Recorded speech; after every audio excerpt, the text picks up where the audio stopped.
السلام علیکم دوستو، کیسے ہیں آپ سب؟ امید کرتا ہوں آپ سب خیریت سے ہوں گے۔ وَتُعِزُّ مَن تَشَاءُ وَتُذِلُّ مَن تَشَاءُ، عزت اور ذلت دینے والی اللہ تعالیٰ کی ذات ہے۔ آج ہم قرآن مجید کے ایک ایسے عظیم واقعے پر بات کریں گے جو تاریخ بھی ہے اور ایمان کی بنیاد بھی ہے۔ یہ واقعہ ہے اصحاب فیل کا واقعہ۔ سب سے پہلے اہم سوال، یہ واقعہ کس نبی کے دور میں پیش آیا؟ یہ واقعہ کس نبی کی نبوت کے دوران نہیں پیش آیا، بلکہ یہ واقعہ نبی آخر الزمان حضرت محمد صلی اللہ علیہ وآلہ وسلم کی پیدائش کے بالکل قریب پیش آیا۔ یعنی اس وقت کوئی نبی ظاہر نہیں ہوئے تھے، وحی کا آغاز نہیں ہوا تھا، لیکن اللہ نے خود اپنے گھر کی حفاظت فرمائی تھی۔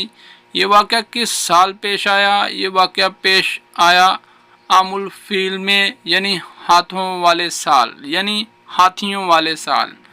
یہی وہ سال ہے جس سال حضرت محمد صلی اللہ علیہ وآلہ وسلم کی ولادت ہوئی، جو عیسوی حساب سے تقریباً 570 یا 571 عیسوی بنتا ہے۔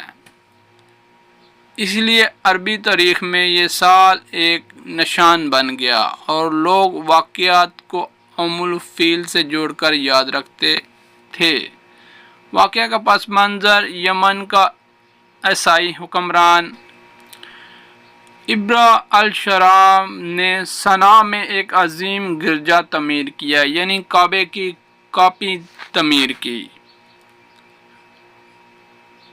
جسے کلیس کہا جاتا تھا۔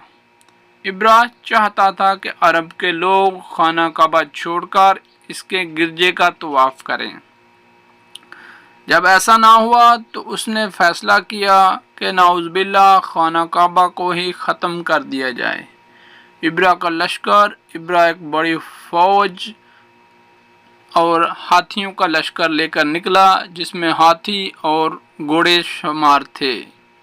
عربوں کے لیے ایک نئی اور خوفناک چیز تھی۔ جب یہ لشکر مکہ کے قریب پہنچا تو مکہ کے لوگ بے بس تھے، نہ فوج، نہ ہتھیار، نہ طاقت۔ حضرت عبد المطلب کا ایمان، کعبے کے متولی حضرت عبد المطلب ابرہ کے پاس گئے، اور ابرہ نے جب پوچھا کہ تم کیا چاہتے ہو؟ حضرت عبد المطلب نے فرمایا، اپنے اونٹ واپس چاہتا ہوں۔ ابرہ نے حیرت سے کہا، میں تمہارا مقدس گھر گرانے آیا ہوں اور تم اپنے اونٹ مانگ رہے ہو؟ حضرت عبد المطلب نے وہ تاریخ جملہ کہا، میں اونٹوں کا مالک ہوں اور اس گھر کا مالک بھی ایک ہے، وہ ہے رب العالمین، اور وہ خود اس کی حفاظت کرے گا۔ اللہ کی مدد کا ظہور۔ جب لشکر نے کعبہ کی طرف بڑھنا چاہا تو ہاتھی بیٹھ گئے۔ وہ کعبے کی سمت چلنے کو تیار نہ ہوئے، اور ابرہ کوشش کرتا رہا لشکر کو دھکیلنے کی، اللہ کے گھر کو گرانے کی کوشش کرتا رہا۔ تو وہ کعبے کی سمت چلنے کو تیار نہ ہوا ابرہ کا لشکر۔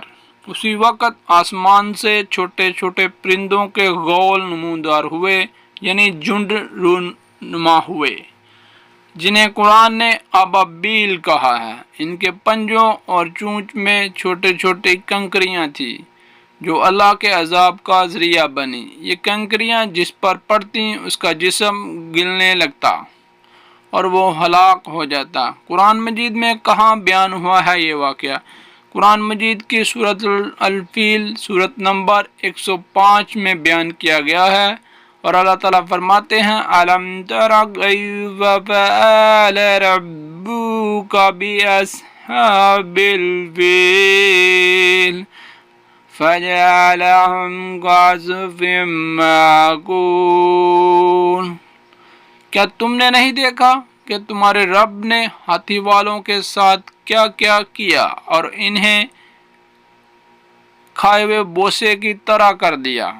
انجام: ابرہ شکست خور حالت میں بھاگا اور رستے ہی میں ذلت کی موت مر گیا اور خانہ کعبہ محفوظ رکھا، کیونکہ اس کا محافظ اللہ تعالیٰ کی ذات خود تھے۔ سبق یہ واقعہ ہمیں سکھاتا ہے کہ اللہ کو اپنی قدرت دکھانے کے لیے نہ نبی چاہیے، نہ فوج، نہ ہتھیار۔